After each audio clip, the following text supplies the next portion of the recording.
ఇక్కడ సబ్స్క్రైబ్ చేయరు. ఇక దీంతో పాటుగా మన కథ చూడాలి. ఎగ్గో మన అన్నదే స్టాలిన్ కటీఫ్ రేవంత్ కార్పెట్ ఏంది వదిలించుకున్న తమిళనాడు అంటగాగుతున్న తెలంగాణ ఆదాని గ్రూప్ కంపెనీల అక్రమాలపై ప్రతిపక్ష ఇండియా కూటమిలోని కాంగ్రెస్ నేతలు పార్లమెంట్లో ఇంటా బయట రచ్చ చేస్తున్నారు. ఈ క్రమంలోనే కూటమిలో భాగమైన డిఎంకే ప్రభుత్వ సంకీర్ణ ధర్మానికి కట్టుబడి ఆదాని గ్రూపులతో తెగదెంపులు చేసుకోవాలని నిర్ణయించింది. ఆదాని కంపెనీతో గతంలో చేసుకున్న విద్యుత్ స్మార్ట్ మీటర్ల డీల్లో పొత్తులో ధర్మంలో భాగంగా తాజాగా రద్దు చేసుకుంది. కానీ కూటమిలో ప్రతిపక్షమైన కాంగ్రెస్ అధికారంలో ఉన్న తెలంగాణలో మాత్రం ఆదానికి CM Revanth Reddy red carpet పరుస్తున్నారు. తీవ్ర విమర్శలు రావడంతో స్కిల్ యూనివర్సిటీ ఇచ్చిన 100 కోట్ల విరాళాన్ని వాపస్ చేసిన సీఎం ఒప్పందాల విషయంలో ఆదానికే మద్దతుగా నిలుస్తున్నారు.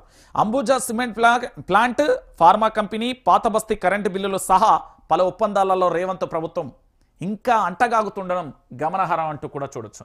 సో మొత్తానికి ఏం జరిగింది? కరెంటు స్మార్ట్ మీటర్ల డీల్ రద్దు చేసిన డిఎంకే ప్రభుత్వం సంకీర్ణ ధర్మానికి కట్టుబడి స్టాలిన్ సర్కార్ తెగదెంపులు. మరోవైపు ఆదాని గ్రూప్తో రేవంత్ సర్కార్ చట్టాపట్టాలు. సిమెంట్ ప్లాంట్, ఫార్మా, కరెంటు బిల్లుల ఒప్పందాలు, తొలుత స్కిల్ యూనివర్సిటీకి 100 కోట్ల విరాళ స్వీకరణ. విమర్శలు రావడంతో అయిష్టంగానే చందా వెనక్కిచ్చిన పరిస్థితి కనబడుతోంది. నేనేమంటున్నానంటే Revanth Reddy Adani first of all Revanth రెడ్డిని ఇక్కడ కాంగ్రెస్ పార్టీకి సంబంధించి పూర్తి స్థాయిలో అతన్ని ఎప్పుడు ముఖ్యమంత్రి పదవి నుండి తీసేస్తారా, ఆయన పదవి ఎప్పుడు పోతుందో ఆయనకు తెలియదు.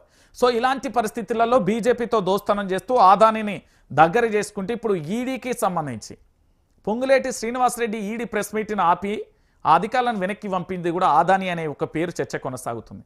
వీళ్ళ ఒప్పందం ఏంటంటే కాంగ్రెస్, తెలంగాణ కాంగ్రెస్, సెంట్రల్ బీజేపీ ఒకటే, బీజేపీ కాంగ్రెస్ ఒకటే.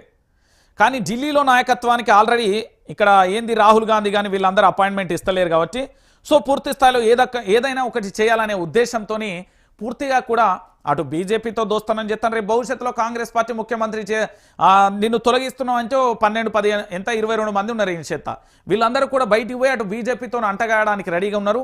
బీజేపీ కూడా మోడీ నేతృత్వంలో బీజేపీ కూడా ఆలోచిస్తున్నది. తీసుకోవాలా, అట్లనే ఉంచి మేము ఆట ఆడుకోవాలన్నా ఏదో ఒకటి అయితే చేయాలి, గదే చేస్తున్నది. ఎందుకంటే తెలంగాణలో ఇలాగో బీజేపీ 2028 కాదు గారు 2034 అయినా తెలంగాణలో అధికారంలోకి రాదు. ఎందుకు అంటే తెలంగాణలో జరుగుతున్న పరిణామాల మీద వీళ్ళు ప్రశ్నించరు. కేవలం ఏంది అంటే వాళ్ళకు పూర్తి స్థాయిలో జరుగుతున్న పరిణామాలు చూడొచ్చు. భారతీయ జనతా పార్టీ నేతల పదవులు రావంగానే మౌనం అయిపోతారు, వాళ్ళు ఏం మాట్లాడరు, మీ అందరికీ తెలిసిన విషయమే. కాబట్టి వాస్తవాల కోణం ప్రతిదృశ్యానికి సంబంధించి చెప్పేది కేవలం వైఆర్టీవీ తెలుగు న్యూస్ ఛానల్ కాబట్టి నేను లైక్ చేయమంటానా, సబ్స్క్రైబ్ చేయమంటా. తెలంగాణలో వాస్తవాల ప్రతిదృశ్యాన్ని నేను ఎప్పటికప్పుడు మీకు అందిస్తా. తెలంగాణ ప్రాంత బిడ్డలారా, ప్రతి వీడియోకు మీ యొక్క అభిప్రాయాన్ని అంటే